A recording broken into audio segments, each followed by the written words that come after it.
Hey,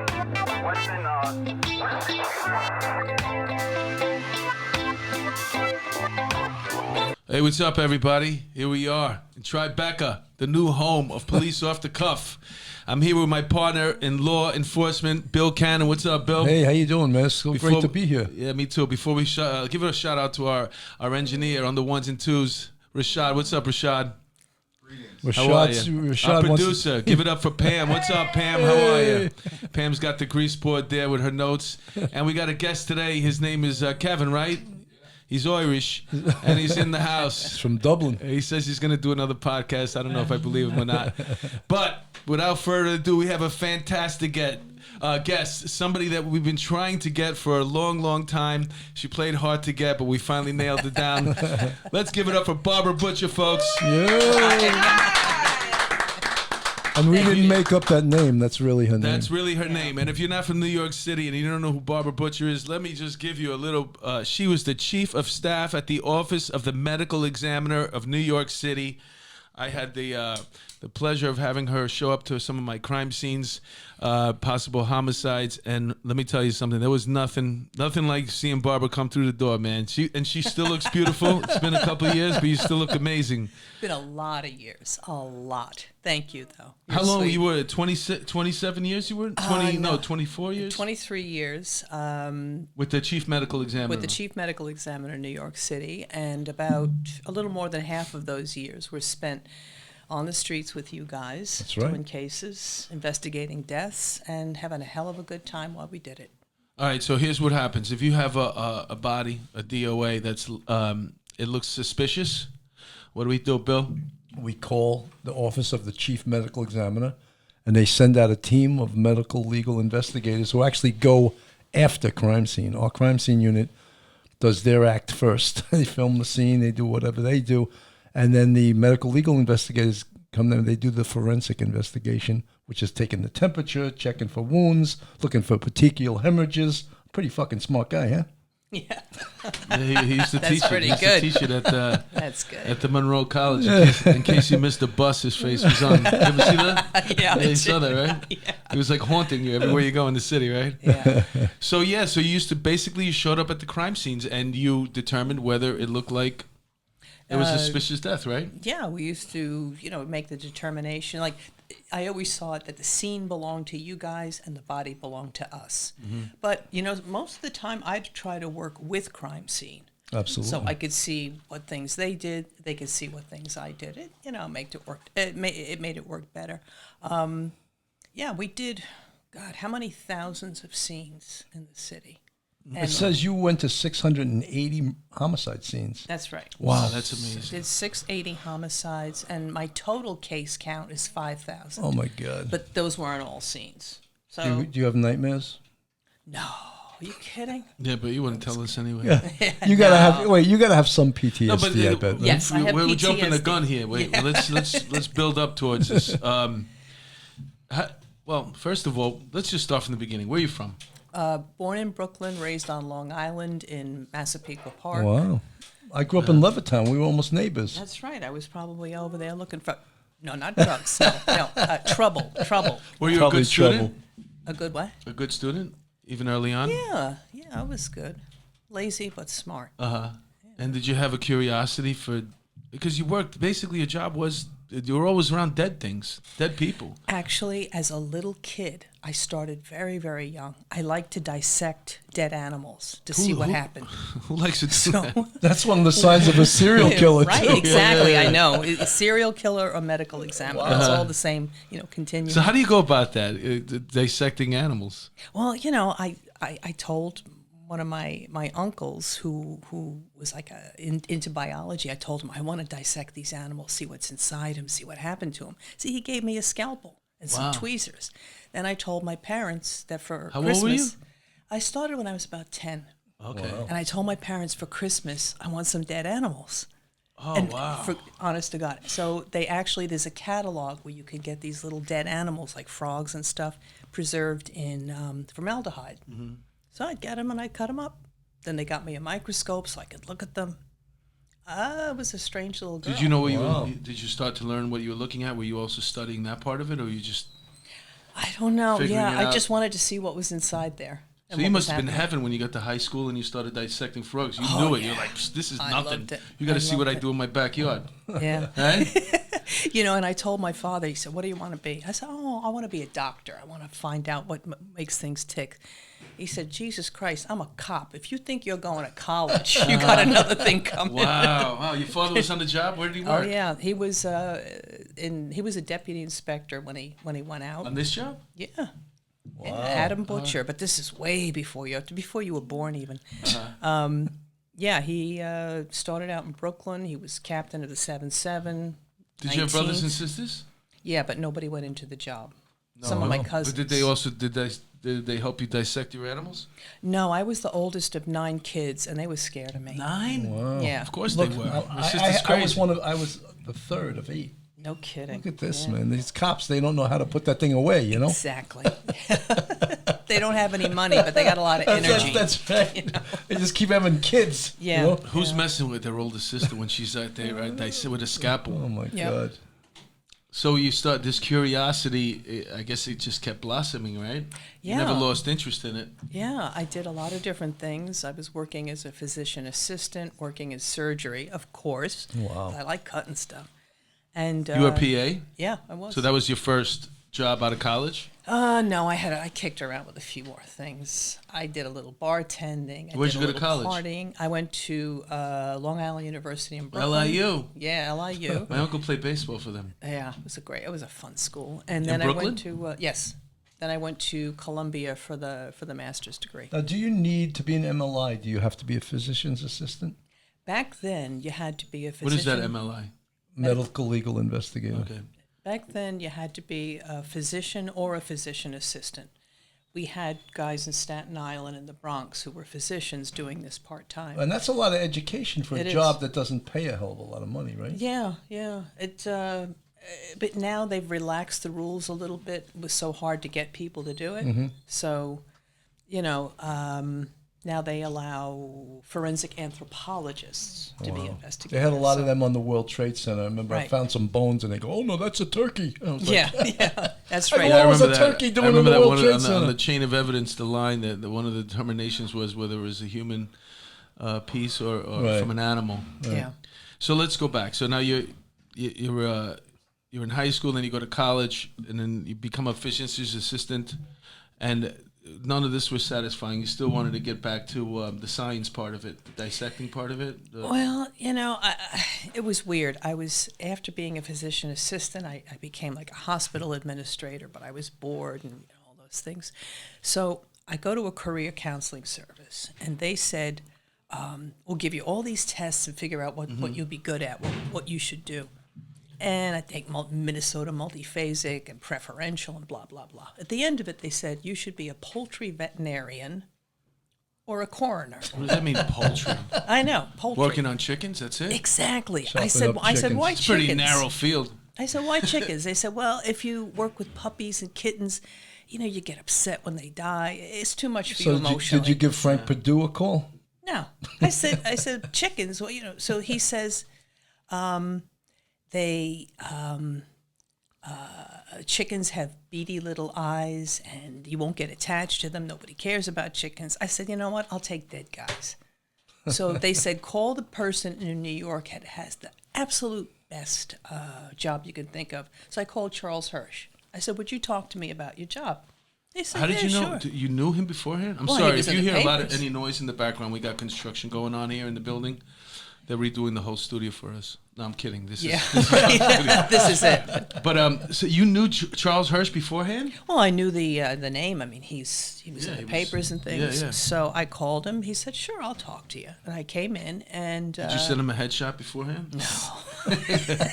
I was wondering what You you know your mentality? Yeah, he probably got a lot of those. Yeah. From a bunch of dudes that never got a chance for that meeting. yeah. So So you went in. You actually sat down. I sat You down and must have talked been to a him. young fella at that time, right? Yeah, yeah. And he introduced me to all his staff. I went and looked at an autopsy, and they said, "How'd you like to work for us?" For those of you hell who don't yeah. know, Charles Hirsch was the chief medical examiner for the medical. He was The whole chief. city, yeah. The Yeah. city Yeah, of New and York, he yeah. was how long? For years, right? Oh, I don't know, 30 40 years? 30 years, who knows? But he was. He was a the gentle best soul, man. and he had a great sense of humor. Very, very dry wit. When I used to bring him up to speak at the homicide course, a lot of you got 250, 300, investigators from all over the country there, and sometimes they're chatty in between speakers. And one thing I loved about him was he never raised his voice. He started off at a nice even pace, where most speakers you want to be, over the top, so you grab everybody's attention. He would be very subtle and soft-spoken until the room dropped. I learned a lot from him. The room dropped, and they listened to it, and the first thing that he said at the end of it was a joke. It was a punchline. You're like, oh, my God, this guy's funny. Yeah. And then they had to listen more, so they would quiet down even more. And before you know it, he had the whole room in his palm of his hands. He never raised his voice, and he was brilliant. Well, that's because his audience never talked back to him. Because they were dead. You waited a long time for that joke, Phil. Yeah. I was waiting, man. Yeah, I was held on waiting to for that, the man. opening. Oh, God. Anyway. Yeah, he was So, a great man. And there was So the other he- guy, Flomenbaum, was his Flomenbaum. assistant, right? Mark Flomenbaum was the deputy chief back then. Because they gave the most fascinating lectures on 9/11. Not mine. You were great, too. But, I mean, he spoke about the reason they didn't find a lot of the bodies was because they were turned into gas, basically. They were just vaporized. Yeah, and that was people. I would imagine if you lost a loved one that way, you wouldn't want to hear that. Right. But scientifically, that's what happened. He said there was never, ever in the history of mankind that amount of force dropping down. Well, there actually was, but that was a cataclysmic event, and that Hiroshima. probably happened. Yeah. No. I mean, when the floods or whatever you believe in, the meteorite that hit the Earth that caused the floods, like 6,500 years ago. I mean, that was the magnitude. Do you have a degree in astrophysics? No, but I listened to and I've read upon it. Anyway, back to Hirsch. So you went in, you had this meeting with Hirsch, and he offered you a job right there on the spot. Yeah. Yeah, I could see that too. Imagine that meeting. He's like this. You give me a resume. He's like, yeah, who's gonna need that? Yeah, you want to work here? What do you do anyway? Yeah, give us something. Has that ever happened to you, Mark, where you walked in and got a job on the spot? No, not in. Me neither. It never happened to me. So you started working on what capacity there? I started out as an investigator, well, as a trainee. You had to have the medical background, but they put us through 3 months of following everybody around and working cases and working autopsy. Then I went to the homicide course, NYPD. Then I went to the FBI course that they had. Wow, on you death got all the good investigation. courses. Yeah, It's I amazing. did. Yeah. I couldn't get any of that shit in Amazing the what beginning they'll of the do career. to get a hot blonde on the staff. Yeah, right, yeah, exactly. Yeah. Give her the homicide course, the FBI course, and any other fucking course we have. That other guy can, and fuck him. So now you're ready and you start working there. Was like I can't imagine what the first couple of days were. They call it the meat wagon, right? Is that what they call it? Well, you guys did. I never said that. But there's a truck. And There's a truck. a van, and it says OCME on it. And when that's parked in your neighborhood, It's not a good It ain't sign. good. somebody's No. dead. Somebody's dead, and you guys would go out in the van, and you'd go to your homicide scenes, and I would imagine it takes a little bit of getting used to. Well, like there's so many things that like the smell at a homicide. Yeah. The bodies, like even though you were dissecting out animals at the time when they were in formaldehyde, when did you start getting really exposed to dead bodies often? Right from the get-go, when I was in my training, they sent us down to see some autopsies, and the first time they did a decomposed body that they flushed out of the river, I couldn't disgusting, believe yeah. that smell. Who does the autopsies? The forensic pathologists. Okay. But we had to, participate, observe, learn. And there is no smell on earth like that. I know, That was hard I to know. get used to. It's bad. It's really, really bad. But you know what else was hard to get used to? Like, I go back to, 92 is when I started the job. That's when I got on the job. And walking into a scene full of detectives, mostly male officers, and I'd come in and I'd say, "Hi, I'm the medical examiner." Coming to your Yeah, neighborhood. that's nice, honey. Yeah, wait over here. So that took some getting used to, like letting those guys know, hey, I know what I'm doing. Right, I'm here to. right. I'm here to help. I'm here to work with you. You know, let's work You together. know, so many detectives have such huge egos, because I was a boss of detectives as a sergeant. And even though you're a sergeant, they don't really consider you in their, you know, in their team. Well, I didn't say team, but then you're not a detective. You're a boss, you know. Yeah. And so many of them have these, what I would call, they would hypothesize and theorize on the homicide before anything was clear. And I would say, shut the fuck up and stop hypothesizing and theorizing and start typerizing your reports. you know? Right. Hirsch used to tell me, take your hands off your ears, put them over your mouth. Yeah. Don't get theories. Just listen, observe, listen. Isn't that the truth, just get right? it all. What are you listening to? What the detectives are talking about? What other? The family members. Okay. You know, I mean, how much information did we get from people just standing there chattering, right? You know, let's face it, it was a dick waving contest. You know, there was a lot of guys. Yeah, but you know what? When I I actually got to work with you, and you showed up at our scenes, by that time you already had that veneer, that very, very tough veneer. You came in there, you were like in complete control. It wasn't this shy, timid girl. I mean, you'd walk in. It was almost like a movie character. You had high heels on. You had a skirt on. The only thing that differentiated you from like being like a businesswoman or like you know, just some lady walking down Fifth Avenue was the fact that you had that windbreaker on that said OCME on it. That was the only thing. And your little bag of tricks. She even demanded a designer Tyvek suit. Well, she had Calvin Klein. I tell you what she demanded. She demanded a lot of respect when she got to the scene. Because when you got to the scene, yeah, there was a lot of respect. Everybody, okay. But that's the irony of it. If you're going to film this, it's the beginning of it when you get there and everybody's like, stand over here. And then at the end, not the end, but right in the middle, once you started really having control of it, you'd get there and everybody back up, let her go. Let her go. Let her go to this Barbara. Let her go. Yeah, I mean, I have enormous respect for detectives and for NYPD. Why? And I'm just kidding. this is the hardest job. It's my job kidding. and your job is the hardest damn job. But yeah, I mean, it was pretty quick that we started really working together and everybody cooperating. And they said, "All right, she knows something. Let her in." Yeah. And it was wonderful. It was absolutely wonderful. Well, but you know, the work you do though is sort of, it's prepping it for the pathologist who's going to come up with the final determination. I mean, you're going to come up with, this is a homicide, or this looks like a suicide or a strangle, or whatever it is. But the pathologist is ultimately going to come up with the. Yeah, but you know, the pathologist is seeing that body on a table, just a naked body on a table with a gunshot. You can't tell if it's a homicide, a suicide, or an accident. Right. You know, those guys that playing with their guns that shoot themselves right between the eyes. So his first shot is his last shot is his best shot. But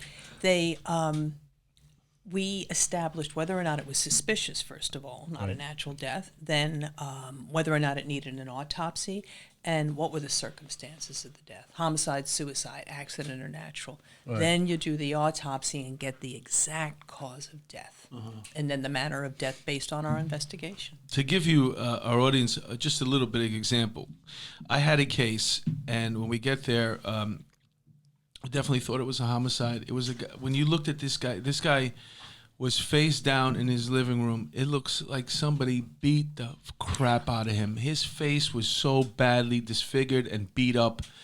When you get there, you look at the body. There was no bullet wounds. There was no stab wounds. And then she go, "Hey fellas, can you give me a hand turning over the body?" Which nobody wants to do that anyway. So we turn it over. And you look at and that was the thing, that his face was just destroyed. Like, wow, somebody. And then you start looking around, and there was no evidence of foul play in the apartment. Nothing was moved. There was no sign of a struggle, nothing like that. And then you looked at his arm, I remember, and he had track marks. He was obviously a heroin junkie. And you look at the size of his belly, because this guy had this big belly, and he looked at the chair that was turned over, and you said, you go to us, you know what I think? I think he, you know how you do that heroin nod like this? Yeah. He was so top heavy that he fell over and he landed right on his face. And then I was like, wow, that was pretty great. And the worst part of it all was, this is the way thing. Nobody did this on purpose, but when we put the body back, his face was already like it just hit the back to the apartment floor, like like that. It made this sound like, but the nose was inside the head already. So it made that, it's just a flush sound that I'll never forget in my head. But that's exactly what it's like. You came there, you made that determination. We all thought it was a homicide. We all thought, and I was catching it too, so I was already getting nervous. I was like, wow, this is going to be my case right now.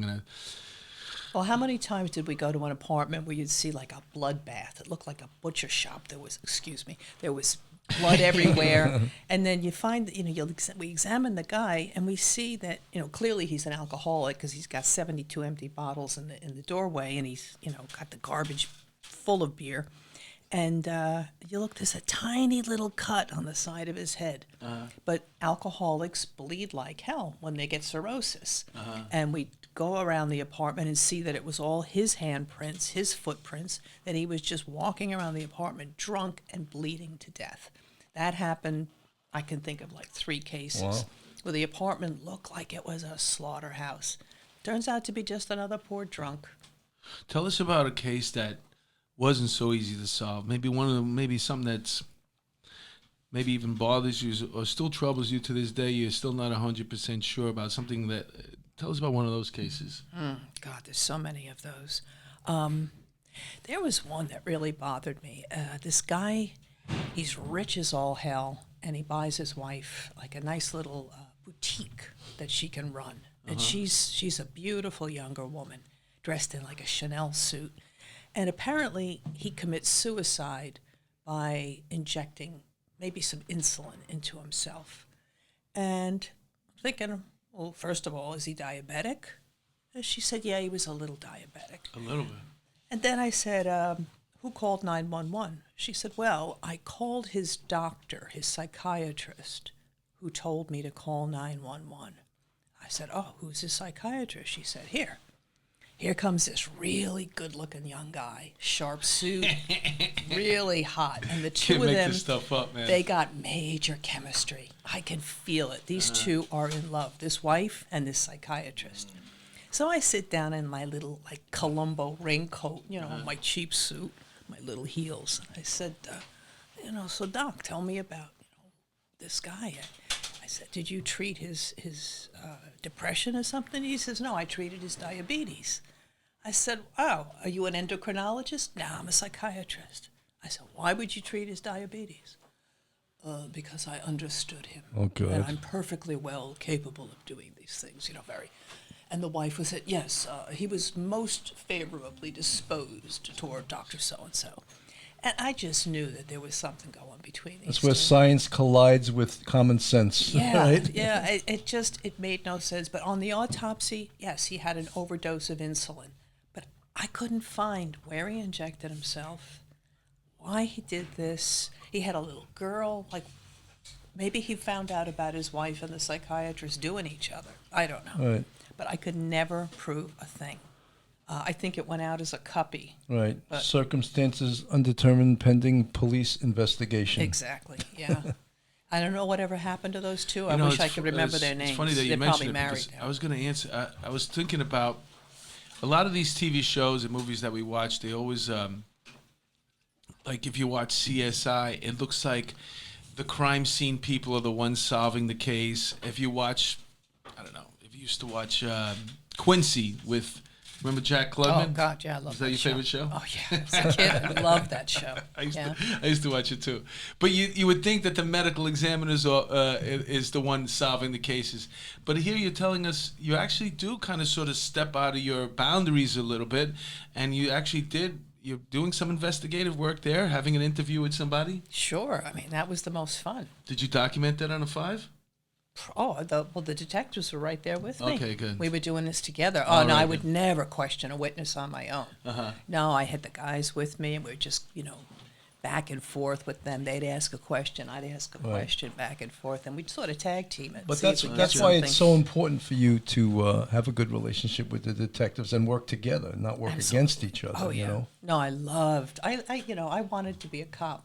But back then, when I was of the right age, I wore glasses, and I was too female. At the time, I was going to ask you that. How come you just didn't become a cop or a detective? 1969, 1970, it wasn't a whole bunch of women on the Right, force. there wasn't. Yeah. Yeah. Plus, so, you probably would have had to wear the skirt and stuff. yeah.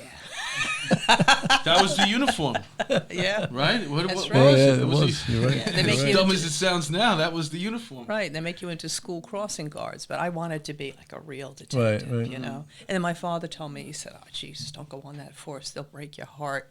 They'll rape you and kill you and ruin your whole life." I mean, he was right. It Ultimately. was a tough look. Even when I came out in 1985, the old time cops were all. I'm not going to say all because nothing's all, but they were overweight. Yeah. They smoked cigarettes like they were healthy. They drank coffee like it was out of control. Yeah. And then they would want to give you advice on economics, and they were all idiots with their own economics. Oh, take a pension loan every 6 months. It's your Yeah. money, which was exactly the wrong thing to do. You know. Yep. But you know, you listen to these guys because that guy's got 25 years on you. You'd be like, wow. And but then we quickly found out they don't know what they're talking about. These guys. Well, It's that's a funny different because culture. you mentioned hairbags, and there's a Hairbags. story in the paper Yeah. about the guy who's suing the department for $7 million because he lost his gig. The mayor's guarding the office mayor. detail. Yeah. And it's because they called him a hairbag. I love that That's term. an interesting Hairbag. thing. You know, this is what you want to do, kid. Right? So you're out there. How long does it take for you to get start getting your confidence on these scenes? I think within about 6 months, I started feeling it. And, you know, the reason I wore a skirt, a suit, and heels was because you got to dress for success. You got to dress like you look like you're somebody, like an authority. I still tell those investigators who wear jeans and khakis and, you know, an old shirt, don't do that. It makes you look like Right. You're like right. a little technician or something. You know, if you're a professional, dress like one. I think that's So the way it helped. society's going right now anyway, though. Nobody wants to... we're losing. They're getting dressed up or for an occasion. People get... like, it's not even ironic anymore that you're wearing... sneakers with your tuxedo at your Right. wedding. It's like everybody's doing it. Everybody's doing it. You may It's have so stupid. You may have to run. God forbid. There's something about having a leather sole in your shoe that makes you stand up straight. Yeah. Rubber's too comfortable. You know, you're a man. You should have a leather sole in that shoe. It keeps you upright.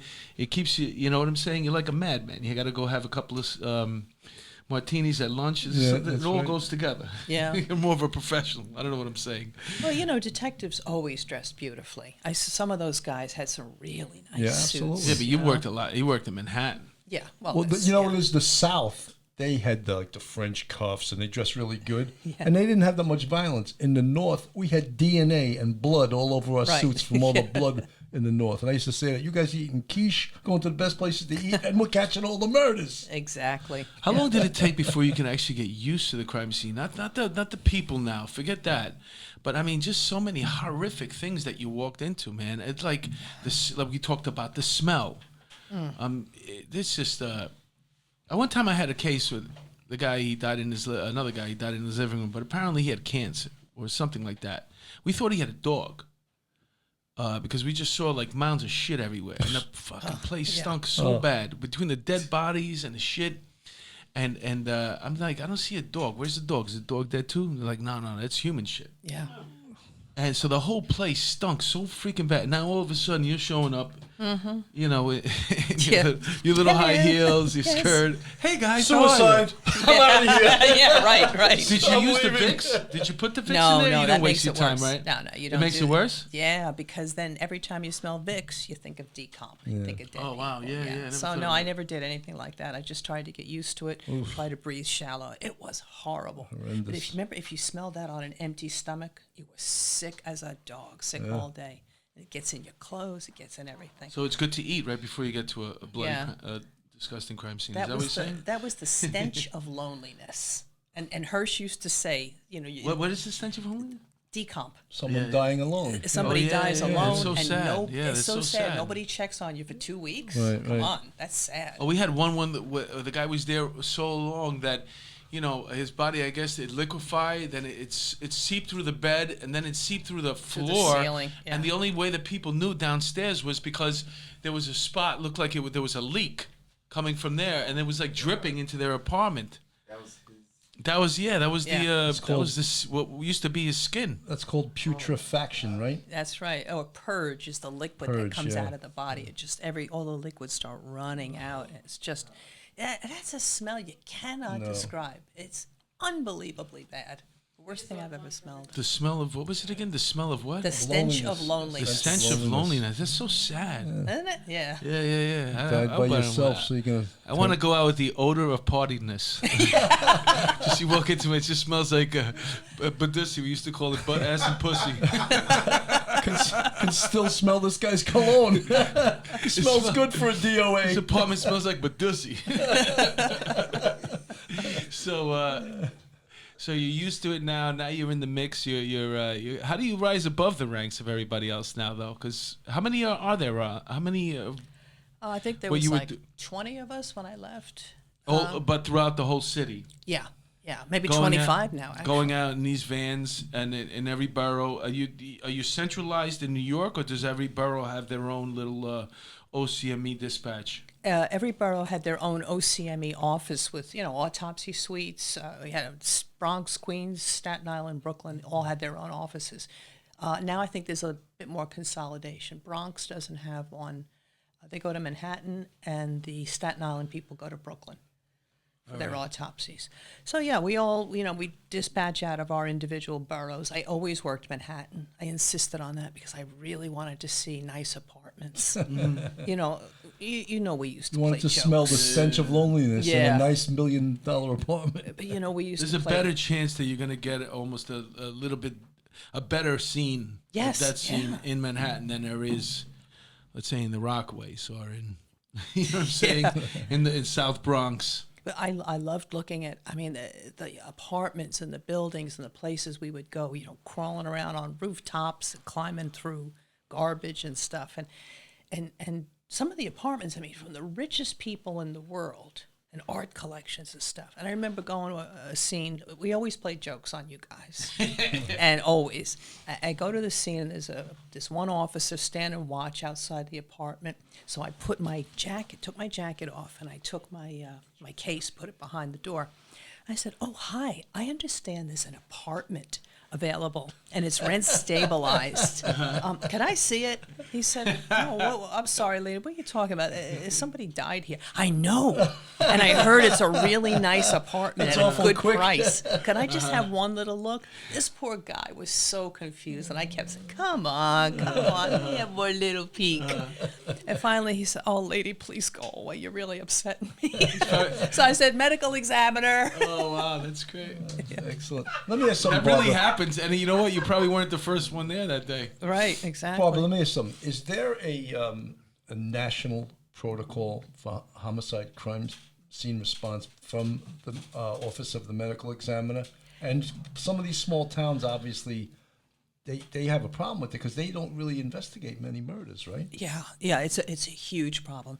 In the United States, 60% of the population is served by an elected coroner, and the rest are by medical examiners. So, for instance, upstate New York, to be a coroner and to investigate deaths, all you need is a high school diploma, a driver's license, and to be 18 years old. Wow. These guys don't know anything.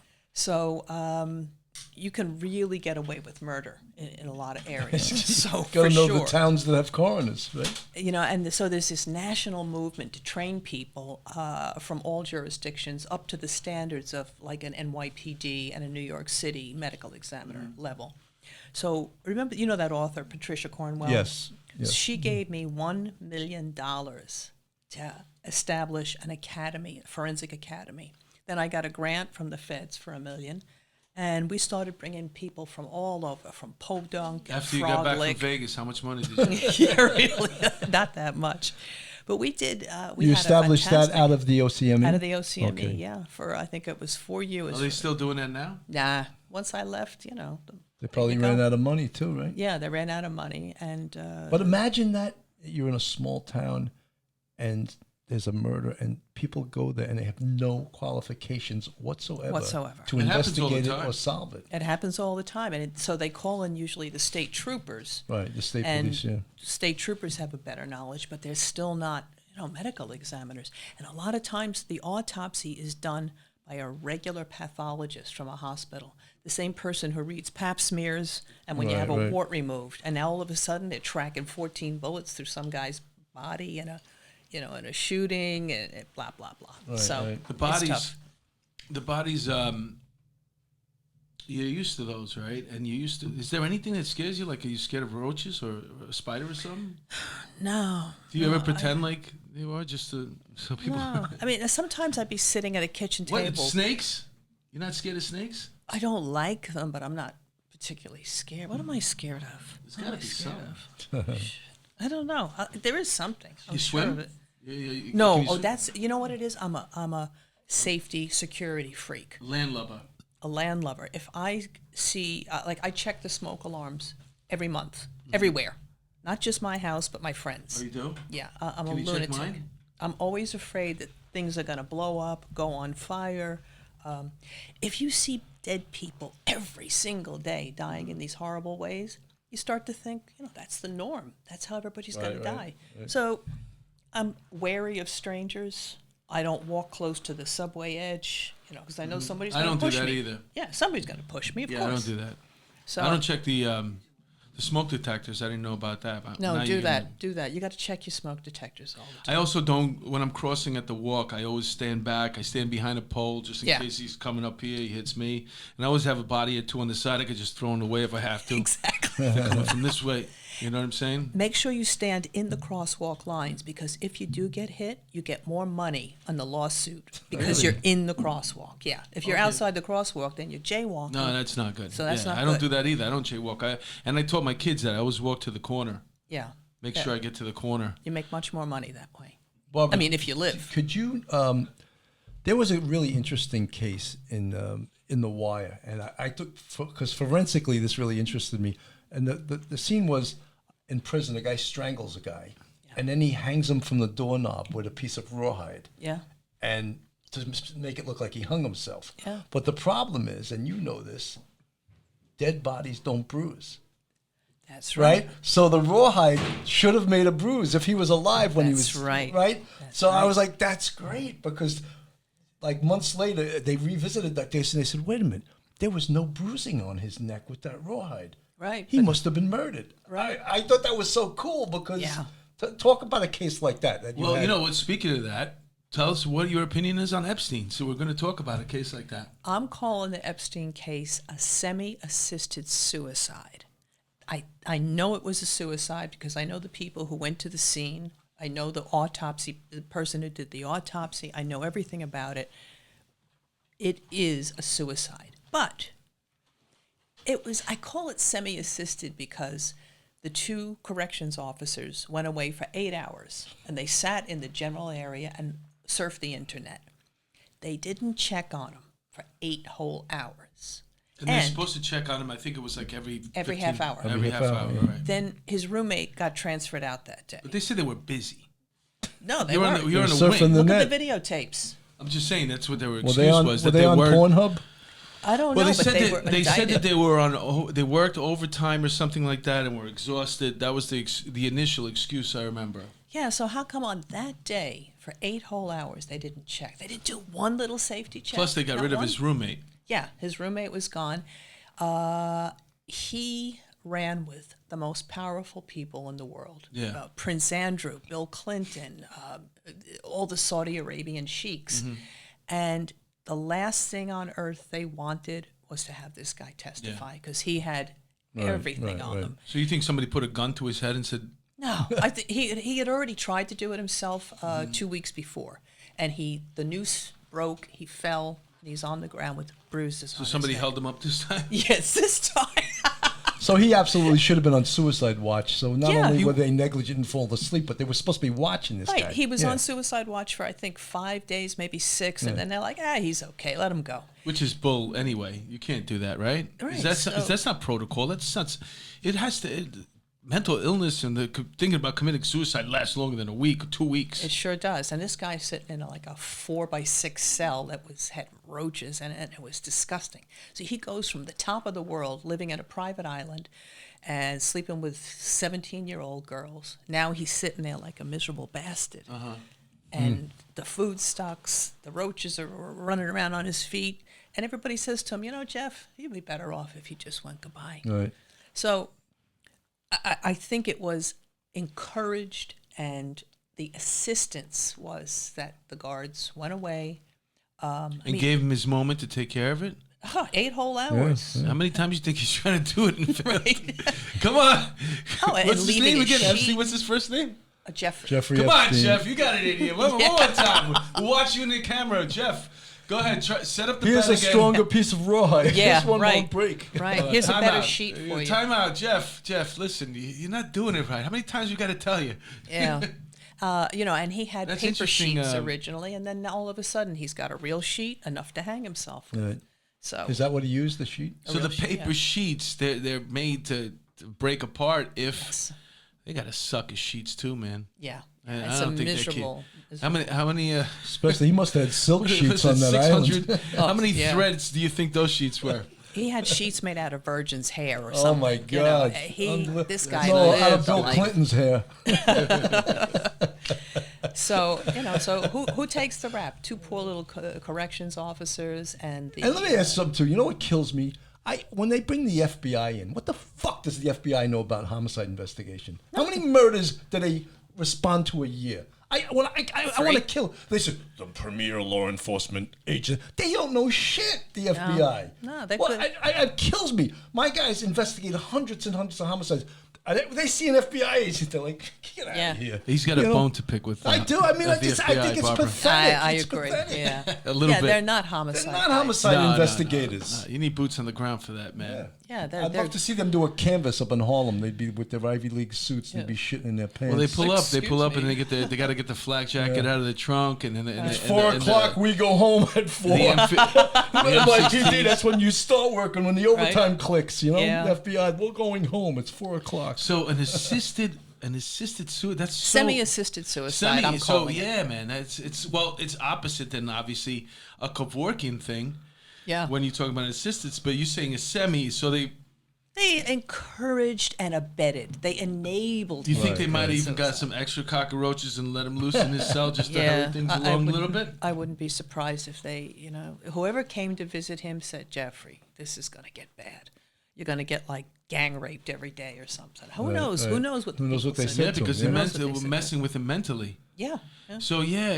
That's I tell you, man, that's the best excuse that I've heard Well, so Bill far. Clinton, I heard, came in and goes, "I'll feel your pain. I'll feel your pain. I think you should do it. Well, they I probably think had. you he want to probably- hang yourself. They had I'm probably feeling your pain." FaceTime. People come with the phone. Yeah. And Hillary telling him, Hillary going, kill yourself. you got two There's options. a war on women. Kill You either yourself. do it yourself, or we're going to do it for you. Well, you see that.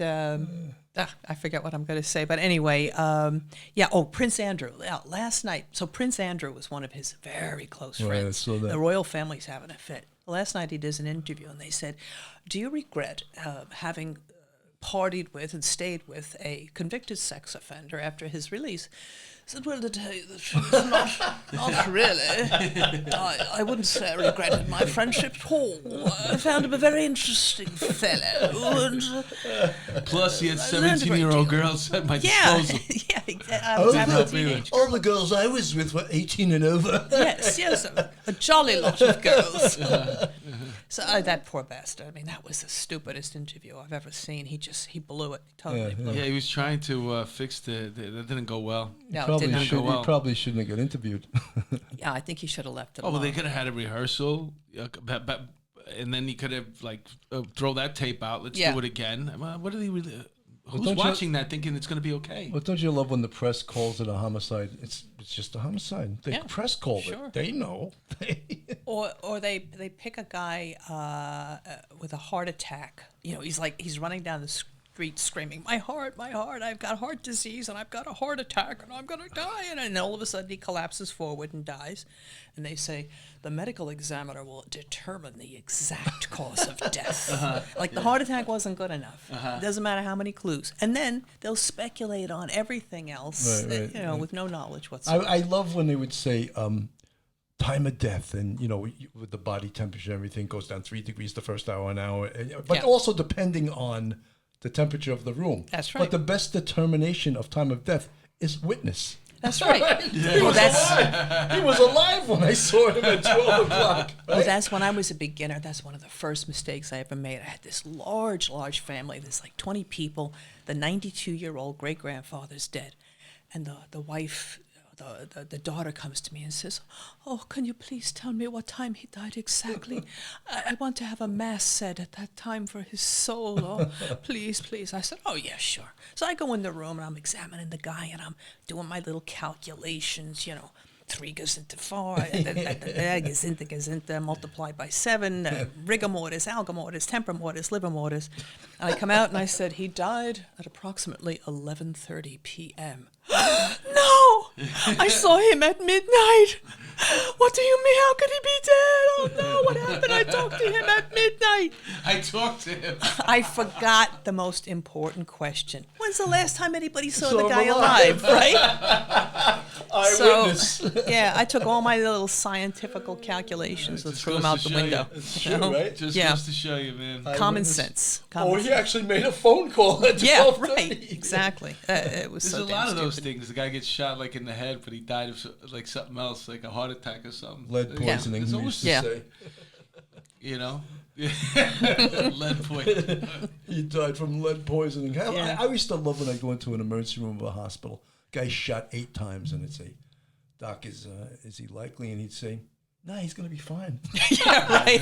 You'd be like, "How can you be shot 8 times and be fine?" But like Anamon was here a couple of weeks ago. He said, "Yeah, emergency rooms are amazing. Yeah. They saved the Well, lives of nowadays, people yeah. that 20 years ago were dead on arrival. You know, Yeah, You see that with nowadays. the military It's a lot. unbelievable. A lot of these guys, these soldiers that come back, they're missing both arms, have one leg, half the other one, their face blown away. How is this person still alive? That's why Yeah. the military found out how to do it on the battlefield, and Yeah. the emergency rooms Filling are those practicing. packs, That's and right. stuff in you. Yeah, That's that right, stuff yeah. they shoot into the wound, that's amazing. right? Yeah. That Oh, yeah, gauze the- they shoot yeah, the in glue, Yeah, yeah. that's incredible. And now with nowadays with all the opioid overdoses, I'm sure you're bombarded with that. Maybe not so much in New York City, but the other states. And then they also have that thing that you can Narcan. Narcan. They Narcan, can give them. So these people are basically technically dead until you give them the Narcan, Sure. right? Yeah, I mean, they're very close to dead. Usually You they're ever very examining little somebody and they heartbeat. come back to life in the middle of it? It didn't happen to me, but it happened to Kenny Dodson in the Brooklyn office. There's this woman, she took an overdose of Valium, and EMS pronounced her dead, and they're hanging out, and Kenny gets there, and he's examining her, he's doing this and doing that, and then he's turning her over because he's going to take the rectal temperature. Ooh, and she that'll goes, wake you up. Yeah, that'll wake you up. She goes, "Oh!" Kenny freaked. Oh, my he God. freaked. I think he fell out on the floor. Because there's nothing worse. It's bad to touch somebody you think is alive and find out they're dead. But it's much worse if you think they're dead and they they're turn out to alive. be alive. Oh my God, that's horrible. So they jump. EMS jumps on her. They revive her. Blah blah blah. Kenny leaves. He's all shaken. He says, "Oh my God, I can't believe that." They call him back half an hour later and say she's dead again. He said, "Are you sure?" You guys make up your mind for Christ's sake. Stories of the morgue. Yeah, it was awful. It was awful. And there's always there's gases that get out of the body, and the body tends to move like a lot of times after it's dead. Yeah. Those things does. scare you? The first time I saw that, a guy died in a van and he decomposed. He was homeless, living in the van, and the poor guy living in this real ratty looking thing. So I was pretty new, and the police were having a good time with me, and they go, "Well, Barbara, go ahead, go in the van. We'll be out here." I said, "Oh, why don't you come in with me?" Nah, it's too small. Go on in. I go in there, and this guy is crawling with maggots, and he's so decomposed, and his flies, and his everything. And as I step toward him, I hear, I screamed, and I leaped out of the van into their arms. Help! It turns out, as the gases escape, it makes them groan. And when his face crawling with the maggots, it looked like his face was moving, and he groaned, and I almost died. Oh, my I God. lost it. And they're all laughing, and they go, "What is it, Barbara?" When I said, nothing. I thought I saw a spider. Yeah. I'm fine. Oh my But God. Get right that's back in another the van. indication So you of do time get of scared death of stuff. is the maggots, right? Oh, yeah. 'Cause Yeah, what's the incubation period like? 2 weeks. You 2 can weeks, tell yeah, how when the yeah. eggs are laid, when they Right. turn into poop. Or How about the dark? You scared of the dark? No. In fact, I'm good in the Are you dark. armed? Did you get trained for the firearms? No, but a couple of the guys used to take Let me you out hold to the their gun? range and. Yeah, right. Barbie, you want to hold my I don't gun? like the way you put that. Yeah, a couple of the guys they take me out You on the never range. went to. You could have got a license really easy. You think? See, now I need one. No, I don't think at the it's end that it would have been harder I don't because they think it's changed that the. easy. No, now it's No. not. Why that not? easy now. Because they don't want anyone getting a gun permit, especially a carry permit. Now I'm these talking days. about, but Yeah. back in the day, everybody they were giving out the Well, no, we had to sign a paper. Hirsch made us all sign a paper that we would not carry a gun. well, really, wow, that's Hey, interesting. Why? Because we're all crazy, you know. I knew it. So there was no need for a gun. Instead, what they bought us was bulletproof vests. Oh, that makes So sense. I, Oh, yeah, for yeah, a yeah. long I could time, see going up to the 3-4 back in the day. Right. You'd want one on. yeah, you I'd know? be up on the 3-4, and there'd be people in the streets screaming because some kid got shot. And they don't know who you are. You got the Yeah. jacket on. It looks like a cop jacket. Right. Here's some stupid girl, and she's touching my friend Desmond, and, Yeah. you know. And so they used to get a little. Well, speaking of angry. that, we talked a lot about scenes that are inside apartments and inside Yeah. dwellings. You still get called to scenes that happen outside in the street, right? Oh yeah. And the yeah. weather the inclement weather. That's got to be a pain in the butt too. Yeah, With it the was- high it was heels and cold. stuff and the snow. Sure, I know. No, the heels are good for traction and the really? ice. Yeah, sure. And the water too. I mean, if you got probably going when they pull the bodies out of the water, everything. Yes. Oh yeah. Many a time those floaters popping up in the spring. You know, that's how you know when it's springtime in New York is all of a sudden Bodies the pop up. floaters pop up from the bottom. Oh, wow, springtime in New York. That's a great Yeah. scene to shoot the movie. I know, wouldn't that be lovely? But no, it always struck me about outdoor scenes is that especially if it was some big shooting or something, and the body's on the street and there was cameras around, and the inclination is when you see a guy you haven't seen in a couple of weeks. Hey, Bill, how you doing? Good to see you. Hey, how's your kid doing? Yeah, still getting out of college? And you're all talking and smiling at each other. You turn around, there's a TV camera Right, looking at you, and it looks like you're having a hell of a good time at this homicide Yeah, scene. yeah. It's just work. This is my job. I'm seeing my friends. I'm having a good time, and we're talking. Yeah. Now I'm going to get down to business. But people used to get You got to be mad. aware. We got to They'd be aware like, of that. Bitch, what the hell you laughing at Right. out Yeah, there? yeah, you yeah. know? The press would actually try to get evidentiary stuff before we did. Oh, And I would go absolutely, yeah. off on them. Like they would go to get the video that caught the shooting. Yeah. I'd be like, dude, what are you doing? Yep. Oh, I want to slap the guy, Yeah. Well, that or- brings up another interesting thing. You're out here, doing your P's and Q's on what you believe is a homicide, what happened, and then all of a sudden, they still could be collecting tapes, Yep. and you don't want to come up with a hypothesis or this is the way it's done, and then all of a sudden the tape comes out and it was like nothing like that, Well, that's changed homicide investigation overall greatly. Is that there's video everywhere? Yeah, it's because hard- now you have a point to start or Oh, yeah. finish. Gives you timestamps. Gives you all kinds of things. Yeah, a video has really, really changed the murder game. Between DNA and video, I think it's kind of hard to get away with murder in any big city Cell now. phones too. And cell phones. Cell yeah. phones the third. Leave your cell phone home. You want to do a murder? Yeah, exactly. If you want to kill somebody, It's tracking everywhere you go. it's best to go out to the beach or the country or someplace, right. way, way far Or away. take someone hunting. That's Yeah, the take easiest someone way to kill hunting. Yeah, somebody. yeah. I saw these antlers come out of behind that bush. Yeah, but the phone thing, it could be described too, especially nowadays. I mean, if I had you on a case and all of a sudden I can prove a pattern of you carrying your cell phone everywhere. You never lost it, you never left behind, and all of a sudden today you left your phone behind, for 3 true. hours. I forgot. You know what I'm saying? You'd have to explain that. When did you notice that your cell phone was missing? Did you left it at home? No, I got a burner now, officer. That almost blew your case out of the water there. So when you're watching TV and movies, is it hard for you to watch when the medical examiner office comes up Yeah. and they're doing it wrong? Yeah, it just pisses me off. It just, especially when there was one a female medical examiner, and she'd say, "I see dead people." And she would that when she got near the body, she could intuitively imagine. She'd see what happened to them. Come on, that was so That's ridiculous. Right? Or they'd be like, "Sure, Bill, that's an entrance wound from about 18 inches away." yeah, I love the- And I see that the trajectory is up and to the right toward that tree, and if you look in that tree, I think you'll find a bullet bill. Barbara, that became a huge thing with something known as CSI effect. Oh, absolutely. And, it destroys jury pools because they think the police can do magic shit that they can't do, but they do it on TV. Yeah, I mean, you could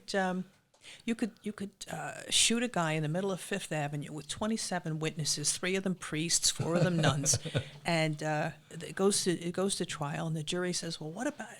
There's no DNA. Where's the DNA evidence? Right. What the hell are you talking about? There's no contact between them." Mm-hmm. But people think you got to have DNA on everything. And if it's not there, That's he didn't do it. Yeah, they think in absolutes. You don't got DNA proof, they must not have done it. Yeah. So that ruined a lot of people. Also, because you work. You also do some work as a consultant now on TV shows and stuff like that. I was a police consultant on the show. Do you give them the real answers? oh yeah. I never did. I wanted to stay on as a writer. They always, believe it or not, this show is far-fetched anyway. It was going to be a great show because the head writer was Andy Breckman, and the show is based off of Hocus Pocus, a woman who could solve crimes by reading handwriting. Oh, right. Yeah, graphology. Yeah, she wrote a book. So for 17 weeks, I sat there, and every time they wrote a part, and they'd always ask me, could this happen? I would go, absolutely. What, are you kidding me? Of course. Because the writing, they're spending all week writing. I come in one day a week. No, that can't happen. And evaluate and I'm going to piss them off. They're going to have to write more. I figured this out real quick. So if whatever they wrote, I was like, yeah, that could happen. Yeah. No, I consult. Just so I'm giving you advice for your future consultant work. It's yeah, a good point. That's a good point. That looks good. How much am I getting paid again? Yes, absolutely. That could happen. Yeah. You mean the cop used a magic spray that tells you what kind of blood it was? Oh, yeah. Luminol. Luminol, yeah. You probably got a kick out of the Luminol video. You ever see that one, the crime scene one? Yes. When they're looking on her sweater. The sperm, it's like all over She's her. got all over her face. Yeah. I think one of you guys gave that to me, as a matter of fact. I think I You know what kills me lecture. on TV every time I cringe? First of all, Law and Order, when they make the arrest, they always read Miranda right on the scene. I cringe when I see that. And the second thing is when the detective, no matter how dangerous the scene is, he goes in before ESU. Oh yeah, That is sure. like, no, Just that doesn't pop happen. right in. But, Saves time. but but the TV people would never allow that because the detective's got to go through the door first, Yep. And that doesn't happen. I consult with a lot of authors, mystery writers, and a couple of TV shows I did. Everybody's dying to develop a forensic game show. So they had me on 3 different shows where they'd have contestants investigating a scene and trying to come up with the answers. But it made no sense. It just didn't make any sense. These people, they were like regular citizens. They didn't know what to ask. So they'd be like amateur sleuths. And they thought they knew a little something. Right. Bill was talking about that the other day, about an article that he read. And it was written by somebody who basically was critiquing online detectives. Right. Yeah. They do all their investigative work from the luxury of their living room. Right. While that's how they do And their through cases. talking to people, to other people. Sure. And they were talking about the Gilgo serial killings. Oh, that case. And that haunts me. that's amazing to me. Maybe love we'll that touch case. upon that in the next hour. Yeah, but yeah, All we right. got it. that's that's pretty amazing. I mean, Would you believe an hour went by that quick? No. It's Oh my what's God. tough about that, and we'll get to it later, is that it's amazing all the evidence they had, but yet it's still unsolved. I know. That's a Which crazy, case you talking crazy. about? The Gilgo, there's like 10 bodies, 11 10 bodies. bodies and maybe more because they Yeah. there was Manorville bodies. Yeah. Not far from Because, and some of the bodies were found years before, right. so they were I dump don't know jobs. anything about this case, and Yeah. I want to hear How more could you, about this it. is the best case there Yeah. is. All right, It's so amazing. we're The going to very start best. off for the next hour with Gilco case. But in the meantime, we're going to take a break. I'm going to refill my tea here. And I want to thank you for sitting with us for the first hour. And Thank you. that flew by. Was it hard? No, that was very easy. It's very easy, nice. right? It's like having a conversation. Imagine we were drinking in a bar, it'd be the same thing. I have a funny feeling like the second hour is going to be even better. Tune in. Okay, we're going to take a break now.